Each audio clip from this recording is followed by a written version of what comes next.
তো সেদিন ফিরতে ফিরতে রাত হয়ে গেছিলো, তো সেদিন আর ভিডিও বানাতে বানাতে সকালে বানাচ্ছি।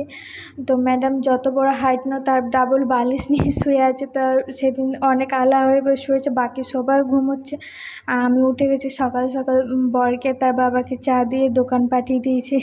তো আমি কি করবো ভাবছিলাম যে ততক্ষণ ওই সবজিগুলো কেটে রাখি, এমনিও তো মুড়ির কিছু না কিছু একটা তরকারি হবে, নাস্তা হবেই। তো ভাবলাম যে ততক্ষণ মুড়ির তরকারিটা কেটে রাখি, কিছু সবজি কেটে রাখি, কি রান্না হবে জানি না। তারপরে দেখো মাম্মাম উঠে গেছে, তো ওনার মস্তি চালু, কেমনভাবে মুখগুলো করছে, কত অঙ্গি ভঙ্গি করছে, মানে বাচ্চাদের কাছে শেখা যায় যে কীরকম কীভাবে মুখটা করা যায়। পিপির সাথে খুব খেলছে উঠে, মানে সারা রাত ভালো করে আরাম করে ঘুমিয়ে কালকে ঘুরে ফিরে মুডটা আবার ফ্রেশ হয়ে গেছে, তাই না? ও বিশাল খুশি, মুখটা কী করছে দেখো, কি কিউট লাগছে, বাচ্চাদের কি বলবো আর। তো ওকে রেডি করে দোকান পাঠিয়ে দেবো। তো ওকে রেডি করে বাইরে দাঁড়িয়ে আছি যে টোটো আসবে। তো টোটো আজকে পাওয়া যায়, যেদিন খুঁজবো সেদিন পাওয়া যাবে না, যেদিন না খুঁজবো সেদিন বেশি পাওয়া যাবে। তো আব্বা তাই গিয়েছে টোটো আনতে, আর আমি আর করছি এখানে সিঁড়িতে অপেক্ষা করছি। আর ওর কত মস্তি, সিঁড়িতে ওপরে দিকে তাকিয়ে দাদা দাদা করে ডাকছে।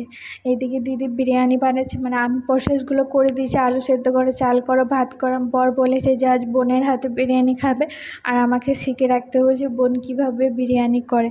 ওই জন্য আমি পাশে থেকে একটু হেল্প করছি, আর দিদি আর আমি গল্প করতে করতে বিরিয়ানি তো আমাদের গল্প কোনো দিনই শেষ হবে না। তো দিদি এখানে বিরিয়ানি বানাচ্ছে, বানাক, আমি ততক্ষণ আমার কি ছোটো মোটো কাজ করি। কি সুন্দর লাগছে, আলুগুলো দেখেই তো মনে হচ্ছে খেতে মন যাচ্ছে, বেশ ভালোই লাগছে বলো।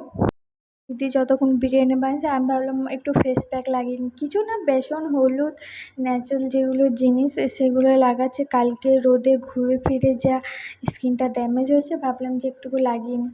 আমি প্রায়ই লাগাই, মানে মাঝে সাঝে লাগাই, হোমমেড রেসিপি করতে কিছু অসুবিধা নেই, ওই জন্যে একটু করে নিচ্ছি, সবাইকে করাচ্ছি।